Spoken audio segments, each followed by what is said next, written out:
So if you're looking for a smaller 8-inch size tablet, there's really not that many choices. And if you don't want to get something that's more high-end like the iPad Mini 6, you've got the Lenovo Tab M9 and Galaxy Tab A9, which are a fraction of the cost. But which one is the better option? Well, let's get started.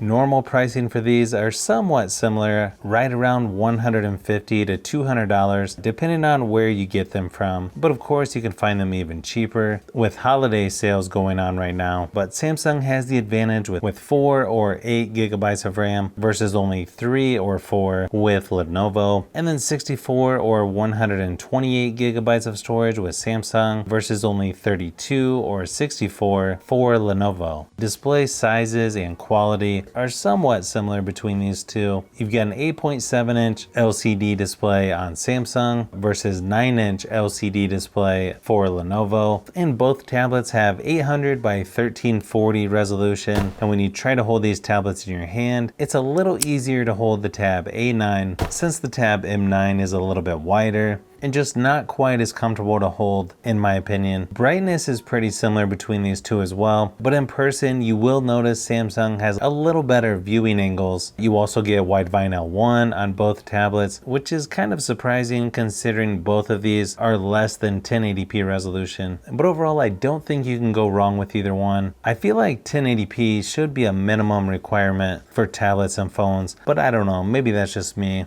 When it comes to battery life, this is one area where Lenovo has the clear advantage. We're talking about 2.5 hours longer than the Galaxy Tab at 9 hours versus only 6.5. Both of these should have plenty of power to last a day or so with mixed usage, but if you want the tablet with better battery life, you'll want to go with Lenovo. Software-wise, the Tab M9 has been upgraded to Android 13, while Samsung came with Android 13 out of the box, so I would assume Samsung is going to have a little longer support since it's the newer device, but I haven't seen official word from Samsung yet. I would guess it's not going to be quite as good as their flagship devices, but usually Samsung's pretty good about their software updates. You'll be able to do a lot of the same stuff on both tablets, but things are going to look slightly different. You have Google Discover Newsfeed or Samsung Free left of the home screen for Samsung, and then Google Entertainment Space for Lenovo. The notification center is split now for Lenovo instead of all in one like Samsung, but I kind of like things about both, so I don't feel like you can go wrong with either one. But again, Samsung is probably going to have the slight advantage because of software support. Another advantage for Samsung is going to be performance in both single core and multi-core scores, and then you'll notice a huge advantage in GPU scores. You've got a MediaTek Helio G99 in Samsung versus a MediaTek Helio G80 for Lenovo. The versions I have both have 4 gigabytes of RAM. I'd be curious though to see how much better the 8 gigabyte version for Samsung would be. Sort of the same thing with gaming. Even though these have entry-level performance, Samsung is going to load games a little faster and play a little bit smoother versus Lenovo, but both actually are about the right size for gaming in my opinion. But if you want the tablet with better performance and gaming, you'll want to go with Samsung. Surprisingly, both tablets come with a headphone jack, and then you've got one speaker on each side. They're not going to be the loudest out there, but probably just good enough for indoor use. Here's a quick sample of each, just to give you an idea of what to expect.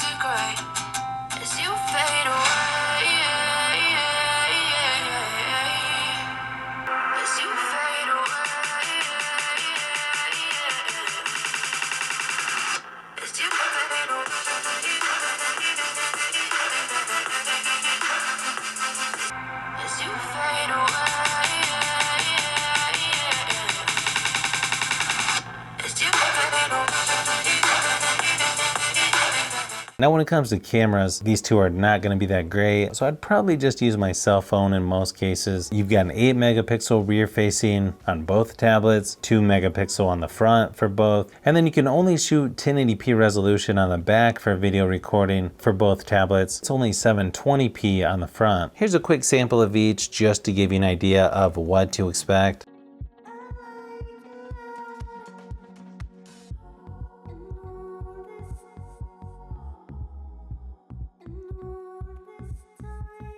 So hopefully after this comparison, it's pretty obvious which tablet is the better option. I know I've got a couple more comparisons I'm working on for the Tab A9 and some other tablets as well. So you'll want to keep an eye out for those upcoming videos.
So if you've made it this far into the video, you may want to say thanks by subscribing, and don't forget to give a thumbs up if this video was helpful. This is Brian from Fishbee Productions. Thanks for watching, and I'll see you on the next one.